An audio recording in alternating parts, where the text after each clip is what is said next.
दिदीबहिनी तथा दाजुभाइहरू, म आज एक अत्यन्त संवेदनशील घडीमा तपाईहरू सामु उपस्थित भएको छु। दिल्लीको देवानगञ्ज, सिराहा लगायतका स्थानमा भएको दुःखद घटना र त्यसपछि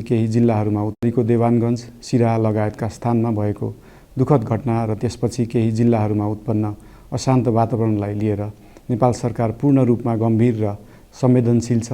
यस दुःखद घटनामा परि निधन हुनुभएका हाम्रा नागरिकहरू जयप्रकाश मेहता, ओम प्रकाश मेहता र गणेश यादवप्रति म भावपूर्ण श्रद्धाञ्जली अर्पण गर्दछु।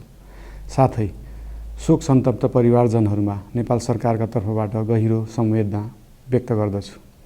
घटनामा परि घाइते हुनुभएका सम्पूर्ण नागरिकहरूको शीघ्र स्वास्थ्य लाभको कामना गर्दछु। घाइतेहरूको उपचारमा कुनै पनि प्रकारको कमी वा ढिलाइ हुन नदिन सम्बन्धित स्वास्थ्य निकायहरूलाई स्पष्ट निर्देशन दिइसकिएको छ।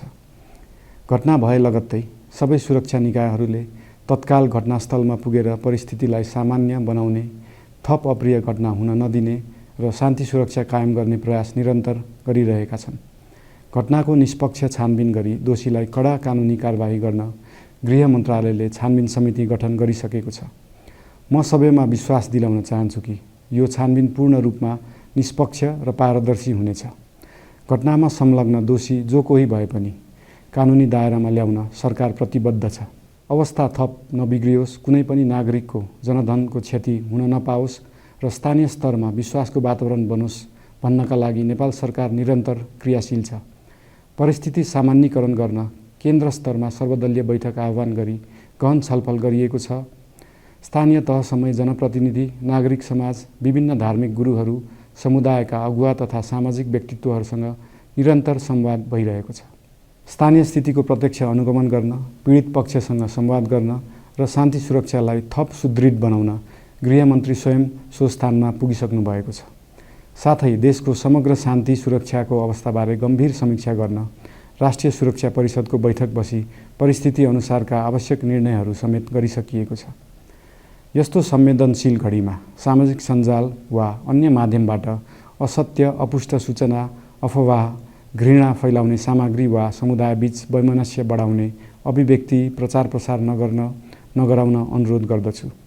साथै सरकारी निकायहरूबाट जारी भएका आधिकारिक तथ्य र सूचना मात्र विश्वास गर्न विशेष आग्रह गर्दछु। प्रत्येक नागरिकको जीवधनको रक्षा गर्नु, सामाजिक सद्भाव जोगाउनु र समाजमा शान्ति कायम राख्नु राज्यको सर्वोच्च र प्राथमिक दायित्व हो। आगामी दिनमा पनि राज्य थप सतर्क र संवेदनशील रहनेछ। प्रत्येक नागरिकको जीवन सुरक्षाका लागि सरकारका सम्पूर्ण संयन्त्रहरू अहोरात्र खटिनेछन्। शान्ति सुरक्षा भङ्ग गर्ने, अराजकता फैलाउने वा हाम्रो सदियौं पुरानो सामाजिक सद्भाव, सहिष्णुता र भाइचारा खलबलाउने कुनै पनि क्रियाकलापप्रति सरकार पूर्ण रूपमा सचेत छ र यस गतिविधिमाथि कडा कदम चालिनेछन्। नेपालको संविधानले प्रत्येक नागरिकलाई आआफ्नो धर्म, संस्कृति र परम्परा मान्ने मौलिक हक प्रदान गरेको छ। यो संवैधानिक दायित्व निर्वाह गर्न सरकार पूर्ण रूपमा प्रतिबद्ध छ। धर्म समाजलाई आपसमा जोड्ने र प्रेम बाँड्ने शक्ति हो। संसारको कुनै पनि धर्म वा संस्कृतिले हिंसा, घृणा र विभाजन सिकाउँदैन। सबै धर्मको मूल सार करुणा, दया, प्रेम र शान्ति नै हो। देशको कुनै एक स्थानमा भएको अनपेक्षित र दुःखद घटनालाई लिएर कुनै सिङ्गो समुदायलाई आरोपित गर्नु र देशका अन्य भूभागमा समेत त्यसको प्रतिशोधको आगो फैलाउनु कुनै पनि दृष्टिकोणबाट न्यायोचित वा न्यायसङ्गत हुन सक्दैन।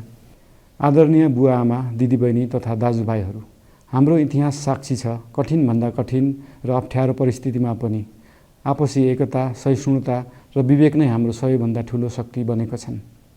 हामी सबैले जिम्मेवार नागरिकको भूमिका निर्वाह गर्दै यो सुन्दर र शान्त नेपाली आकाशमा मडारिएको अशान्तिको बादल हटाउनु पर्नेछ। हम आम नागरिक समाज, धार्मिक समुदाय, सब आदरणीय अगुवा, सब राजनीतिक दल आ जिम्मेवार संचार के माध्यम सबके धैर्यता आ संयमता अपना के शांति, सद्भाव, भाईचारा आ राष्ट्रीय एकता कायम राख के लेल सरकार के तरफ से हार्दिक अपील कर रहल छी। धन्यवाद।